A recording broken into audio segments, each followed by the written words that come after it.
Dr. Deka, ele nos ensinou. Ontem foi mais uma bênção com o Dr. Henrique e o pastor Shadrach Lufakenda.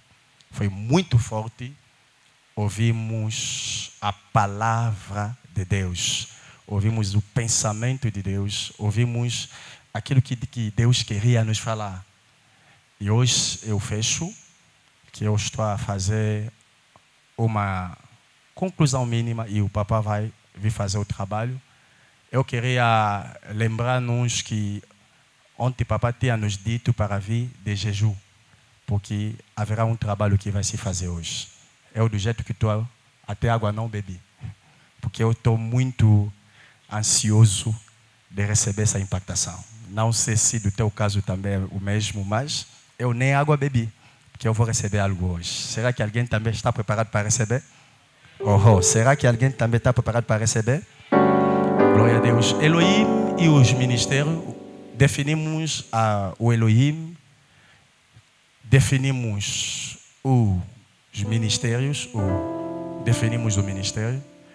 O ministério é o serviço, um ministro é um servo, o ministério é a obra, o ministro é uma pessoa que está a servir. Elohim, na língua hebraica, é Eloa, é o singular. Na língua hebraica, Eloa. Mas quando fala-se de Elohim, a própria palavra Elohim é Deus em plural. Significa dizer Deus em 3 dimensões. Aí falamos Pai, Filho e Espírito Santo. Lemos Gênesis capítulo 1, versículo 1, onde a Bíblia disse que no princípio Deus criou o céu e a terra. Na versão original está escrito no princípio Elohim criou o céu e a terra. A mesma palavra Elohim não tem jara feminina nem jara masculino. Mas a palavra Elohim pode se usar em feminina, como também pode se usar em masculino. Como homem pode usar, como uma mulher também pode usar. Por isso, no primeiro dia eu falei, é muito fatal, é muito complicado você pegar Deus e lhe colocar no sexo. É muito complicado você pegar Deus e lhe colocar só no homem ou no rapaz. Deus não tem sexo.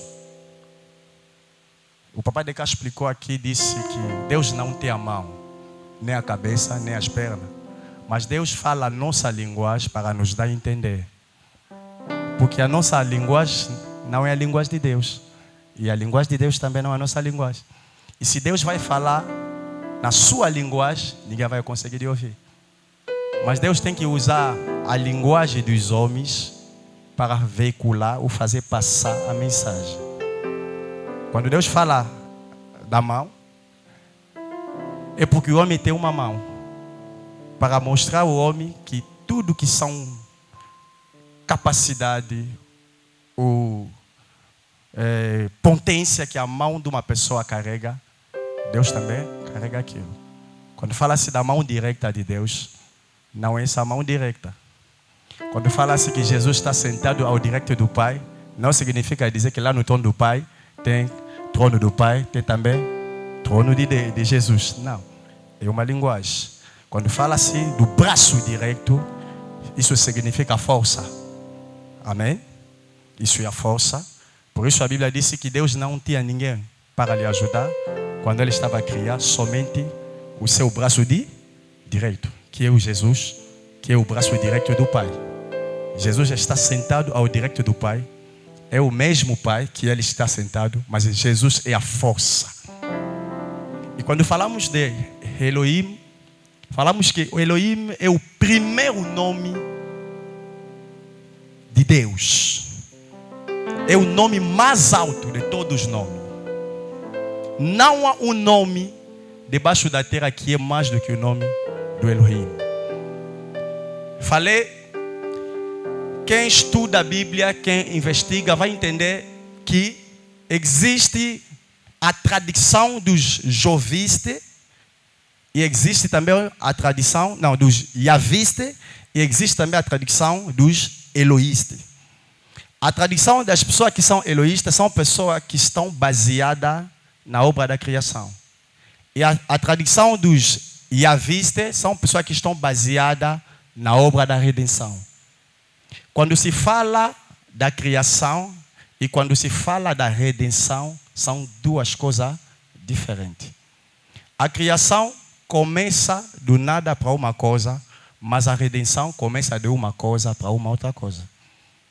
Por isso falamos que Deus criou Adão e Deus formou Adão. Adão criado é o espírito, mas Adão formado é o corpo. Adão formado veio do pó, mas Adão criado veio do sopro do Onipotente. Adão criado tem fraqueza, formado tem fraqueza, mas Adão criado não tem fraqueza. Por isso Jó disse, no livro do Jó, a Bíblia diz que na realidade dentro do homem não é a carne, mas é o espírito. Quando Deus formou Adão, Adão somente era uma estátua. Adão não falava, não respirava, não andava, era uma estátua. Como a estátua do Agostinho Neto. Mas a Bíblia disse que quando Deus soprou nos seus narizes, que Adão, que era uma estátua, tornou-se um ser vivente. Para que Adão se torne um ser vivente, que era uma estátua, que era o homem formado, Deus tem que fazer entrar o homem criado. Não sei se alguém está entendendo. É o homem criado que deu a vida no homem formado. Adão formado não tinha vida nele, mas Adão criado tinha vida nele. E Adão criado pegou a vida, fez entrar no corpo de Adão formado, e Adão formado tornou-se um ser vivente. A vida dentro do homem é o espírito. Quando o espírito entrou dentro do corpo que foi formado, o mesmo corpo que é a terra, que é o pó se transformou pelas unhas, o pó se transformou pelo cabelo, o pó se transformou pelos dentes, o pó se transformou pelos ossos. Osso é pó, cabelo é pó, dente é pó, unha é pó. Mas essa diferença é quando Deus soprou. Porque quando Deus formou, Deus só formou uma estátua. A estátua não tinha dente, não tinha cabelo.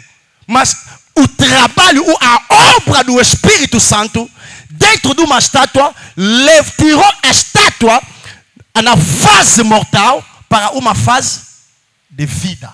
Não sei se alguém está entendendo. Aleluia. O sopro do Onipotente deu a vida no homem que estava formado. Por isso, as mulheres sábias do Egito, que são parteiras, falaram assim no rei do Egito, que essas mulheres dos filhos de Israel não são como as mulheres dos egípcios. A diferença é que elas são diferentes. Eles usaram uma expressão, eles estão vivificantes, né? Eles têm vida dentro dele. Eles não são como nós, mas elas têm vida dentro delas. Mas as mulheres, que era a mulher dos egípcios, não tinha vida dentro dela. Por isso, antes das mulheres parteiras chegar, para ajudar as mulheres dos filhos de Israel, ela já nascia antes das parteiras chegar. Mas as mulheres dos egípcios esperavam que as parteiras cheguem para que lhes ajudem a dar vida ou a nascer. A diferença era porque as mulheres dos filhos de Israel tinham uma vida dentro deles. Toda pessoa que carrega a vida dentro dele pode dar também a vida. Quem não carrega a vida não dá vida. Homem somente dá aquilo que ele tem. Quando estou a falar aquilo que o homem tem, não é fisicamente. Estou a falar uma linguagem espiritual. Não esqueça. A nossa atividade é denominada Obrigado Espírito Santo. São coisas espirituais. Aleluia. Quando falamos do Elohim, o Elohim é o nome mais alto, mais elevado da divindade. Elohim é o Deus Criador. Elohim não precisa de ninguém, não precisa de ajuda de ninguém. É Deus que se contém em si mesmo. Elohim é Deus que tem tudo sozinho. Aleluia. Aquele que estava no começo, começou antes do começo. Repito a dizer, aquele que estava no começo, começou antes do começo. Deus começou antes da existência. A existência encontrou já Deus. Ninguém lhe criou, ninguém lhe formou. Ele é Deus porque ele é Deus. O homem passa, mas ele nunca passa. O Elohim é o Deus que é capaz de fazer tudo sozinho. Agora, esse Elohim, que é Deus de todas as capacidades, que é Deus omnipotente, que é Deus omnipresente, que é Deus omnisciente, que significa dizer Deus que sabe tudo, Deus que é todo poderoso e Deus que é em todo lugar no mesmo tempo. Esse é o Elohim. E você vai concordar comigo, Jesus Cristo antes de morrer não era Elohim. Mas depois de morrer ele se tornou Elohim. Jesus Cristo quando vivia na terra, se ele estava em Jerusalém, ele não poderia estar em Jericó. Jesus Cristo, quando ele vivia em Jerusalém, ele não era omnipresente. Jesus Cristo, quando ele estava em Jerusalém, ele não era omnisciente. Jesus Cristo, quando estava em Jerusalém, ele não era omnipotente. Aleluia. Porque aceita as perguntas que ele próprio respondeu. Aonde eu quero te levar? Eu quero te levar para você entender como que Deus funciona. Agora, para salvar a humanidade, o Elohim tem que deixar de ser Elohim. Tem que se tornar Yahweh. Porque o Yahweh é Deus que é. Yahweh é Deus que está se apresentando nas pessoas que era, que é e que há de vir.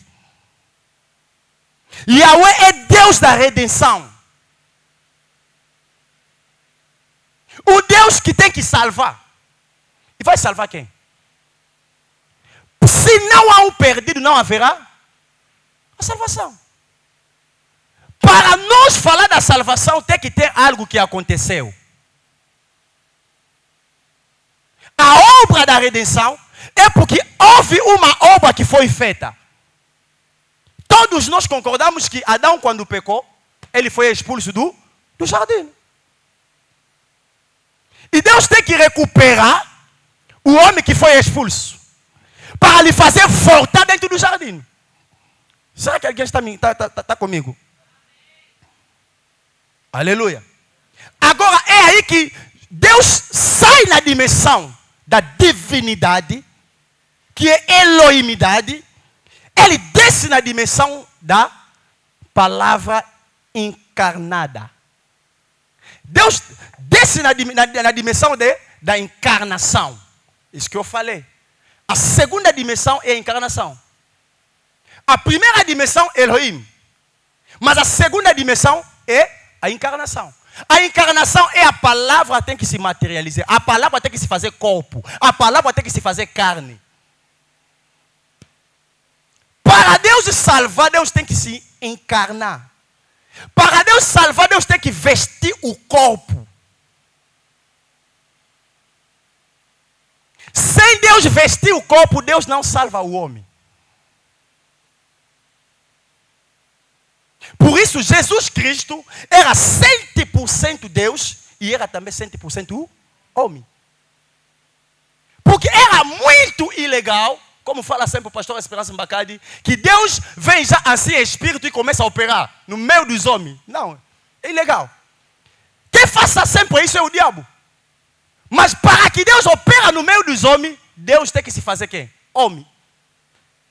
Isso que é a encarnação. A doutrina cristã não confessa, não acredita na reencarnação.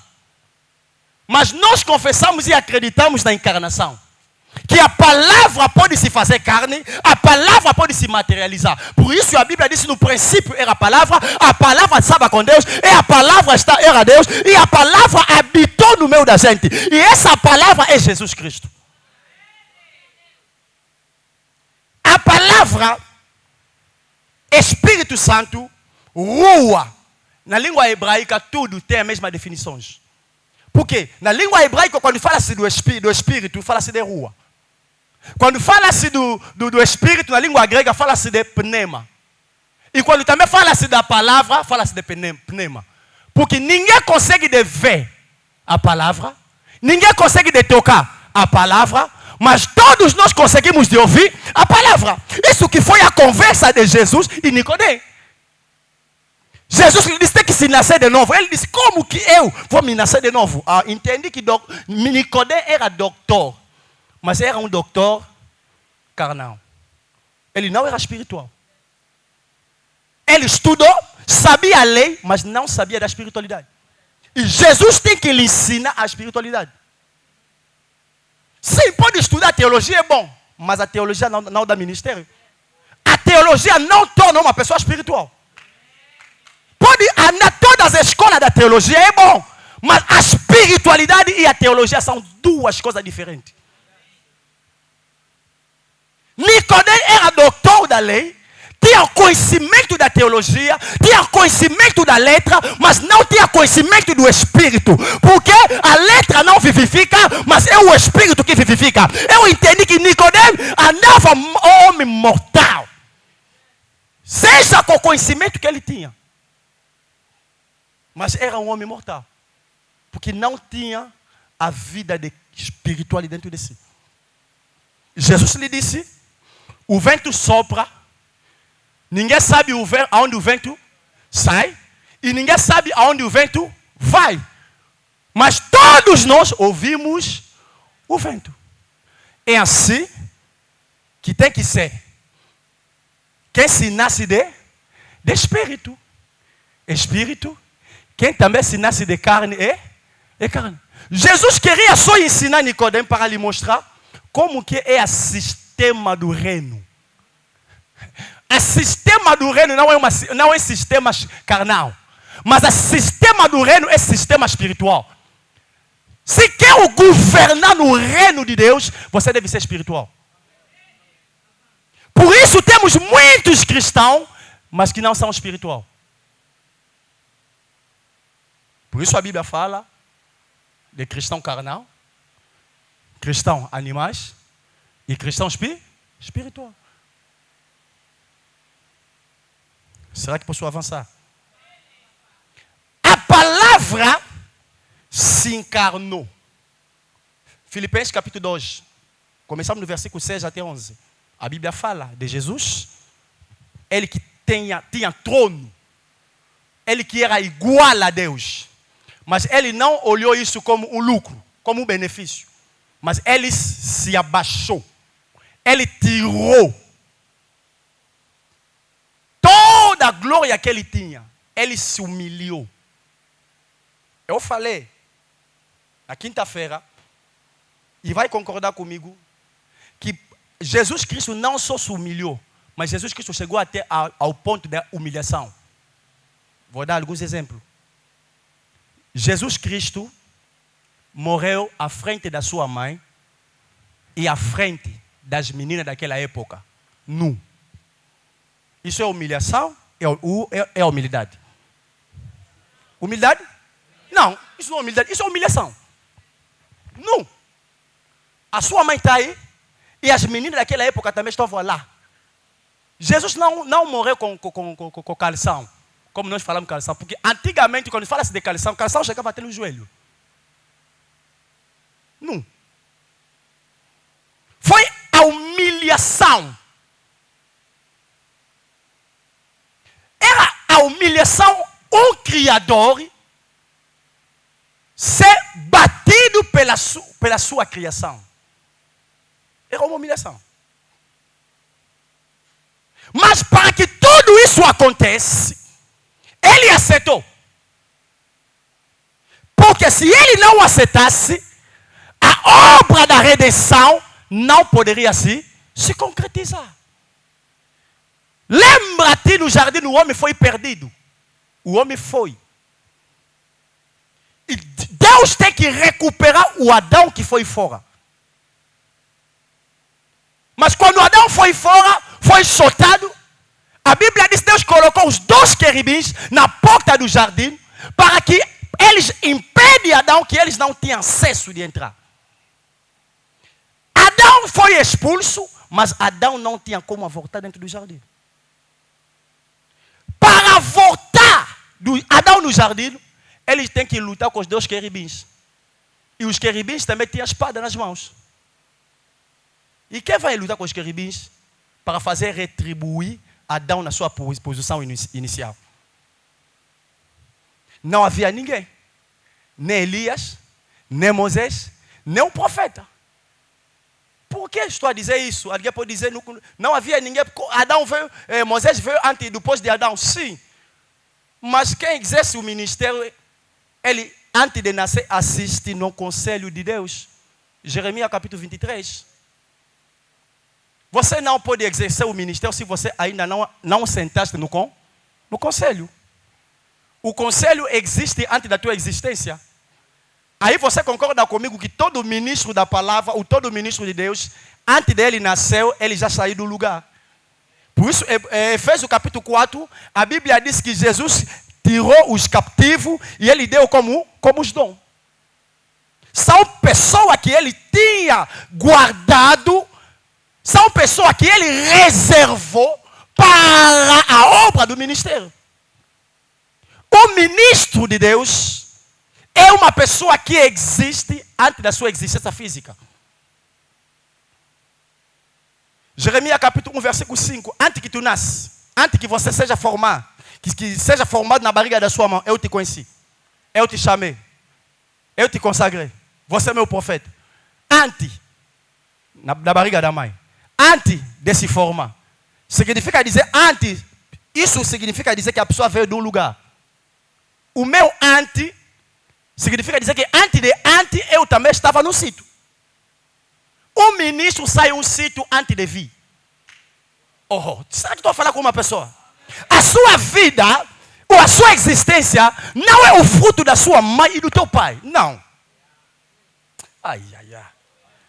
Você não existe porque a sua mãe se contou com o teu pai. Não. A minha mãe não poderia se contar com meu pai, mas eu poderia sempre vir.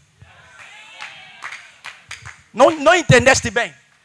O teu pai e a sua mãe, somente eles foram somente os elementos, eu posso dizer, o caminho que Deus usou para que você nasça. Mas, independentemente da vontade dele, você poderia sempre nascer. Porque a sua missão começou desde a eternidade. A sua missão começou antes da sua existência. Por isso, há certas gravidez que não saem. Pode ir no hospital, vão te fazer, sabe como curetagem, gravidez não sai. Pode beber, tomar remédio, beber todo tipo de medicamento, gravidez não sai. Porque a graça das pessoas, você pode fazer tudo para lhe matar, você não consegue lhe matar. Porque ele tem um propósito com Deus. Por isso eu digo que veneno não mata todo mundo. Veneno não mata todo mundo. A pessoa que já comeu veneno, nunca morreu. O profeta mesmo está aqui. O papai está aqui. Está aí em vida. A pessoa que já lhes deu um tiro não morreu. Tiro também não mata todos. Estou a falar com alguém que a sua missão é mais importante que os teus adversários. Os adversários da sua vida, da sua família, eles não conseguem parar o propósito de Deus na sua vida. Aquilo que Deus planejou para ti, eles querendo ou não, isso vai se concretizar, isso vai se realizar, porque a sua missão é mais maior, é mais velho até. É mais velho. A sua missão é mais velho do que os adversários. Antes deles, você já erra. Quando eles estão a fazer plano para te matar, na eternidade, Deus já sabia disso. que eles vão fazer plano. Por isso a Bíblia diz: todos os planos que eles vão fazer contra ti não vai ter sucesso. Porque Deus sabia que haverá plano, mas não vai ter sucesso. O homem que exerce o ministério, essa pessoa saiu longe. Por isso Jesus tem que exercer o ministério. Para exercer o ministério tem que se fazer carne. O ministério não é pelos espíritos que não tem carne. O ministério é pelos espíritos que habitam no corpo. Será que posso avançar? Você, nesse caminho de ministério, você nunca vai encontrar um espírito sem carne a te pregar, um espírito sem carne a evangelizar, um espírito sem carne. Não. No mundo dos humanos, para operar no ministério, tem que ter carne, tem que ter corpo, tem que ser um homem, mas que carrega o espírito. Tem que ser o espírito que carrega um corpo. Mas espírito sem corpo, você não opera. Por isso, Deus, para salvar o povo de Israel, Deus tinha como a fazer, mas ele disse: vou levantar um no vosso meio. O Salvador vai sair do vosso meio. Alguém que você conhece. É possível o teu pai, a sua mãe, o seu irmão, o teu marido ou a sua mulher ser alguém escolhido por Deus. E ser o caminho da libertação e da salvação da família. Será que alguém está entendendo? Deus sempre escolhe no meio da gente, no meio dos homens, para eles cumprir a sua missão. Deus não vai tirar fora, vai tirar sempre dentro, onde tem pessoa. Por isso, você não pode começar a olhar uma pessoa pelo seu passado. Esses 5 anos era bandido, sim. Há 4 anos ele se converteu. 5 anos era mas há 4 anos se converteu. Há 13 anos ele caminhou com Deus. No 5º ano Deus lhe visitou, Deus lhe chamou. Hoje tem que exercer ministério. Qual é o teu problema? Você pensa que quem é bandido tem que morrer sempre bandido? Agora, se bandido tem que morrer bandido, o porquê da obra da salvação, da redenção? É possível uma pessoa que você sabia ontem, uma prostituta, hoje você profetiza, é normal. As prostitutas de ontem podem ser profetizas hoje. Os gatunos de ontem podem ser pastor hoje. É possível Deus chamar uma pessoa que não tem futuro hoje para que amanhã ele comece a evangelizar, pregar a pessoa. Por isso, a maneira de operar de Deus não é a maneira do homem. Nós homens limitamos Deus na nossa cabeça. Você limita Deus na lógica que você tem. Deus não está na tua lógica. A sua lógica é a sua, não é a lógica de Deus. Não está a ver que é a sua lógica. Não é de Deus. Não tem que ser assim. Você que está dizendo tem que ser assim. Ele também vai dizer tem que ser assim. Deus também tem a sua maneira de fazer. O ministério, primeira coisa é ainda a chamada de Deus. Porque se Deus não chamar uma pessoa, a pessoa não pode exercer o ministério. Mas para ser chamado por Deus, você tem que ser escolhido por Deus. O ministério não começa no tempo, o ministério começa antes do tempo. O ministério não é a obra do tempo, o ministério é a obra da eternidade. Não se torna ministro porque você quer. Mas é Deus que chama no ministério. Se você quer se tornar servo, vai tocar batuque na igreja. Vai ser pianista na igreja. Vai ser diagonista na igreja. Mas o ministro da palavra é uma chamada. E a chamada é divino. A chamada veio de Elohim. A chamada veio da eternidade. Ninguém pode se chamar ele próprio. É Deus que escolhe. É Deus que chama. Se Deus não te escolheu, você não pode se chamar. E hoje temos muita gente que se chamaram. Deus nunca lhe chamou. Tem que exercer o ministério porque ele está vendo agora. Eu estava vender saldo, não está dando certo agora, como ministério. Estou a ver hoje os pastores estão vestidos bem, tem carro, tem casa. Eu também vou me tornar pastor, já tenho 2 milhões de quantos aqui, vou alugar um espaço, vou me tornar pastor. O ministério vai te matar. Quando Deus não te chama, você vai pagar o preço do teu próprio sangue. Mas quando Deus te chama, Ele que vai pagar o preço por ti. Porque o sangue de Jesus já é o preço. Não, eu vim aqui para te dizer, se você tem a chamada, avança. Se você não tem a chamada, não avança. Não entra no ministério pela ilusão. Hoje estamos a ver problema, papai, no ministério. Porque tem muita gente que estão pensando que o ministério é onde as pessoas vão começar a ganhar lucro. No ministério não se ganha lucro. O ministério é para servir. É pela obra da salvação. É pela salvação das almas. É para obedecer a Deus. É para fazer a vontade de Deus. Não é para você ficar rico. Não é para andar de carro de luxo. Não é para viver nas casas de luxo. Não. Antes de você ser profeta, primeiramente tem que ser servo. Ao meu servos profeta. Amós capítulo 3, versículo 6. Se você ainda não é servo, você não é profeta. Você não pode ser ministro de Deus se você ainda não foi um servo de uma pessoa. Josué, servo de quem?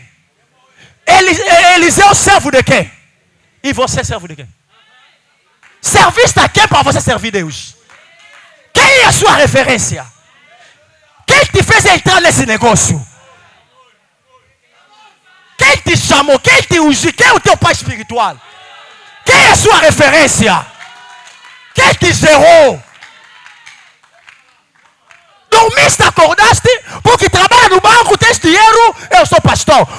O ministério não é pelas pessoas que trabalham no banco. O ministério não é pelas pessoas que têm dinheiro. O ministério é pelas pessoas que têm chamada. Pessoas que são escolhidas. Pessoas que carregam a semente de Deus.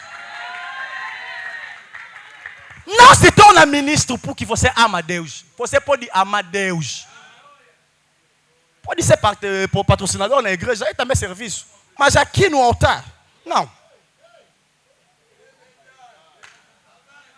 Não se torna ministro porque você casaste com um pastor. O ministério não é sexualmente transmissível. Como eu estou com ele, estamos a se relacionar, eu estou a receber. Oh, Deus chamou Moisés e ele estava sozinho. E Deus lhe disse, faça da maneira que você viste. Não estava com a mulher. O ministério não é comum. É individual, é pessoal. Porque a mulher do pastor já é pastor. Mulher do pastor não é pastora se Deus não lhe chamou no ministério. É irmã da igreja.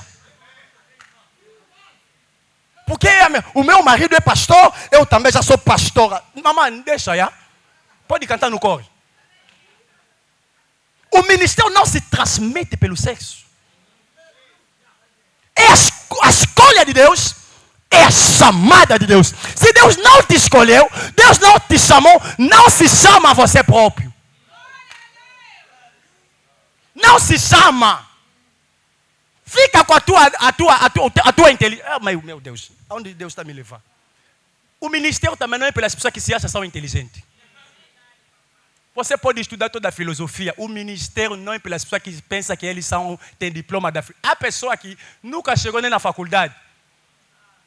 Mas quando ele abre a Bíblia, ai. Por isso a Bíblia disse, não é as escrituras que vivificam, mas a escritura mata. O espírito que vive. O ministério não é coisa das escrituras, mas o ministério é coisa de rema. Palavra encarnada, palavra revelada, a vida que está dentro da palavra. Porque a mesma Bíblia que você usa, o Kimbaneu também usa. Vai na casa do Kimbaneu, vai encontrar a mesma Bíblia. A Bíblia não significa dizer que você é cristão. A Bíblia é um livro como todo tipo de livro. A Bíblia tem a palavra de Deus, mas a Bíblia é um livro.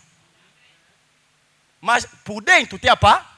E o ministério é para pregar a palavra de Deus, não é para pregar a Bíblia.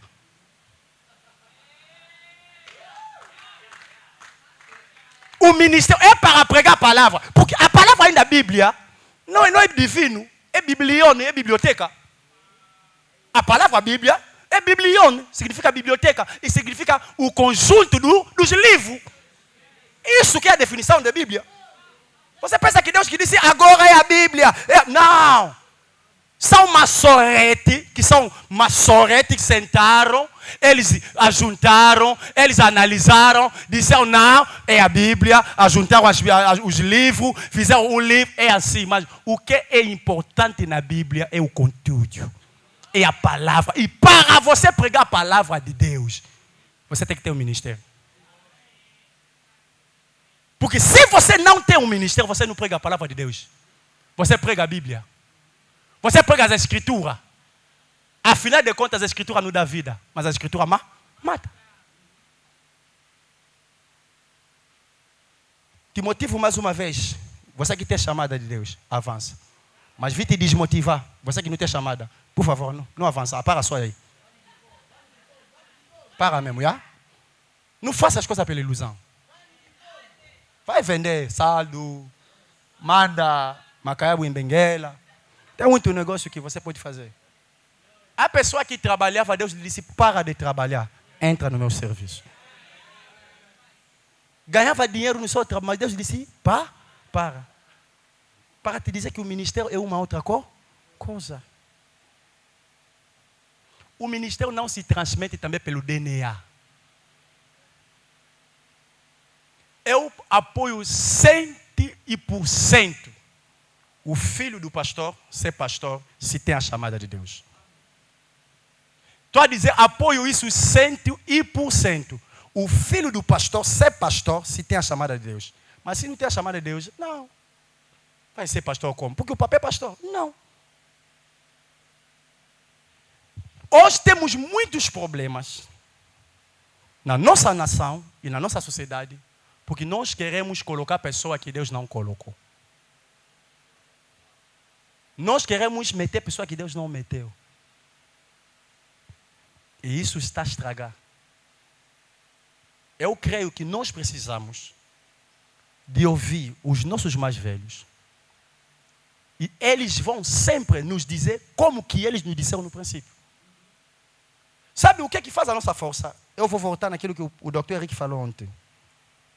A nossa força não é porque hoje eu estou de pé. A nossa força foi o fortalecimento. Nós que saímos do Congo, pastor Domingos sabe 4 leis espirituais. Nos ensinaram 4 leis espirituais, nos ensinaram o fortalecimento, o alicerce de um cristão, a base da vida cristã. Antes de você ser pastor, primeiramente ensinaram a ser filho de Deus. Antes de ser pastor, primeiramente ensinaram a ser quem? Filho de Deus. Eu sou pastor, mas fora de ser pastor, sou filho de Deus. E como filho, eu vou servir o meu pai na casa. E eu não obrigo nada, porque eu sou a servir dentro da casa do meu pai. E não estou a servir para receber salário, mas estou a servir pela herança. A diferença do servo, que não é filho, e de filho que está a servir, é essa. Há muitos servos que não são filhos. Eles esperam um lucro, um salário. Mas há muitos filhos que estão a servir, ele não espera nada de troco. As pessoas que estavam aqui, quando a atividade começou, antes eu que arranjei essas cadeiras. Quem me ligou me disse, volta rápido em casa, as pessoas não podem vir lá te ver. Eu, Dr. Henrique. Eu arranjei as cadeiras de noite, de manhã vi aqui, comecei a organizar. Ele me ligou e disse, você não pode ficar aí. Eu disse, papá, é bom, mas sou filho, sou servo. A pastora ela já me encontrou. Depois disse para mamãe, se não tem ninguém para servir, eu vou servir. Se não tem ninguém para limpar, eu vou limpar. Ser pastor não significa dizer que eu não posso mais servir. Aqui é casa do meu pai. Eu devo tomar conta da casa do pai. Se você não quer o servir, servirei o meu pai. As lonas que você está vendo nas ruas, nas pedonais, é o próprio que foi meter. O doutor Henrique está aqui. Eu tenho filho, mas eu fui. Porque lutei na minha cabeça para nunca perder a consciência de ser filho e de ser servo. Independentemente de onde Deus pode me levar. Mas a humildade, a minha posição de ser filho tem que continuar. E isso foi o alicerce que os nossos pais nos deram. Nos ensinaram essa palavra. E essa palavra ficou como um fundamento. Eu tenho aqui filhos que são pastor da minha igreja no Zango. O Dr. Luiz está aqui, é pastor da igreja do Zango 3. Profetisa Eva está aqui, é pastor da igreja do Zango 2. Deus nos fez graça, já temos 2 igrejas no Zango. Mas eu lhes falo sempre, se você não fazer, eu vou fazer. Eles sabem, eu nunca fui chefe. Mas eu sempre fui um líder. Trabalhamos juntos para que a obra vá à frente. O mundo está a evoluir. Mas Deus é o mesmo. Devemos ter muito cuidado com a inovação. A coisa que eu luto no meu espírito para não fazer. Porque recebeu isso a partir dos nossos pais.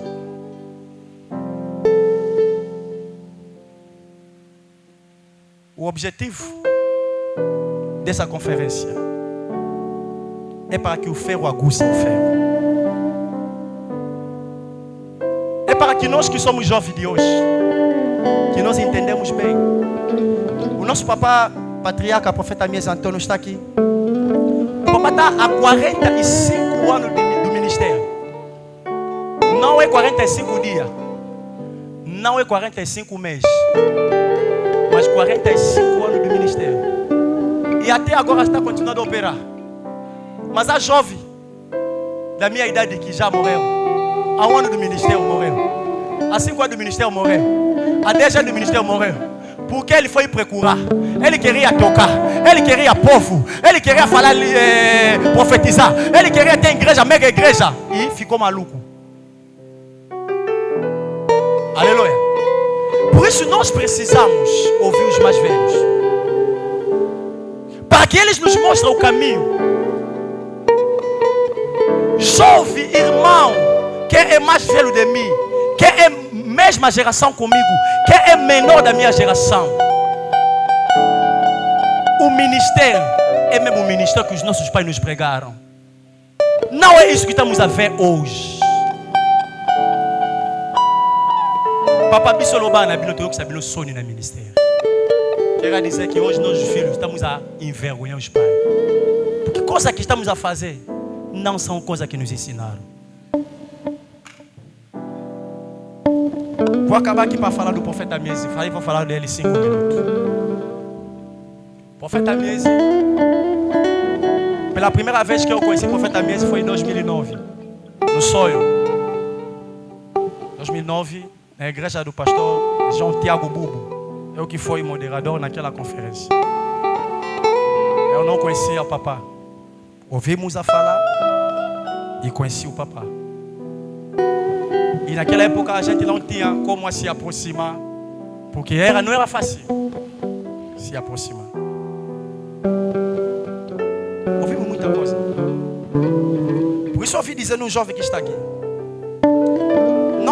não julga uma pessoa pelo aquilo que você anda a ouvir. Eu sou jovem como tu, se aproxima. Em Angola, eu tenho um mentor que está comigo de 2010 até agora, o Dr. Godé Armando. Fora do Dr. Godé Armando, que eu tenho como mentor, a pessoa que eu encontrou como pai e com o coração do pai, o profeta Mies Antônio. Ano passado, quando eu estava a realizar a cruzada, eu fui ter com o papá para que o papá seja um dos pregadores. Coisa que me impactou. O papá me perguntou: o que é que já fizeste? Eu expliquei. O papá disse: não, eu vou disponibilizar um autocarro. Na verdade, eu no meu ministério, papá, desde que eu nasci até agora, é difícil eu receber apoio das pessoas. Mais complicado dos pastores. Não sei, às vezes é um problema espiritual, mas os pastores me apoiam, é difícil. Para o pastor me apoiar, é difícil. Há algum que me apoia, mas é difícil. Mas eu apoio muito. Mas quando o papá fez aquilo, isso me deixou burro. Não sei se o papá se lembra, naquele dia eu chorei. Isso nunca aconteceu. E comecei a ficar perto do pai, com toda a sinceridade, que Deus me perdoa. Quem liga mais não é eu, é o pai que me liga. Às vezes quando você senta, o teu telefone chama: profeta Mies. Eu comecei a tremer e disse: meu Deus, quando tu a receber, pai, a paz, pai. Sim, filho, tudo bem, sim, pai. Eu queria só saber como que você está, a sua saúde. Com tanta responsabilidade, com tantas igrejas, com uma nação grande como essa, pensar em mim e me ligar. E eu comecei a investigar. Não sou eu que ele liga. Investiguei, estou a falar a verdade. Ele não liga, só sou eu. Muitos pastores estão aqui, sabem o que estão a fazer? O profeta nos liga para saber como que estamos. Saúde, como é a obra. Que preocupação é essa? Será que você pode me ajudar a juntar tuas mãos para aplaudir fortemente pela essa dádiva?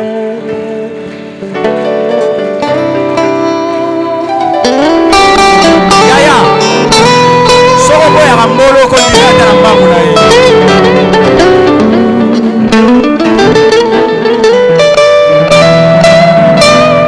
Profeta Miezi, o meu pai, eu queria aproveitar para lhe agradecer. Você é meu pai. Eu admiro o vosso coração. Coisa que eu encontrei especial em ti não é nada mais do que o seu coração. O profeta Miezi que eu ouvia, não é o profeta Miezi que eu convivo com ele hoje. Nos falaram de ti, mas as pessoas que nos falaram de ti nos mentiram. Agora eu entendi a verdade. Eu que também quero dar uma motivação no jovem que está aqui, para viver a mesma realidade que eu estou a viver. Perdoa-me, mas o profeta Miezi é mesmo pai. Tem um coração. Ele apoia. Ele ajuda. Se você organiza a tua conferência, ele pode chegar primeiro antes de você chegar.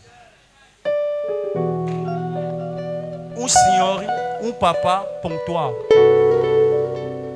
Eu não sou bajulador e nunca serei. Os meus amigos conhecem. Estou a falar aquilo que eu vivi e estou a viver. Queria aproveitar para te dizer, antes de ouvir o profeta Miezi, muda a sua maneira de pensar e julgar a pessoa de longe. Angola, temos pessoas nessa nação que podem nos ajudar, que tem experiência. Não julga de longe, aproxima. Que Deus nos abençoe.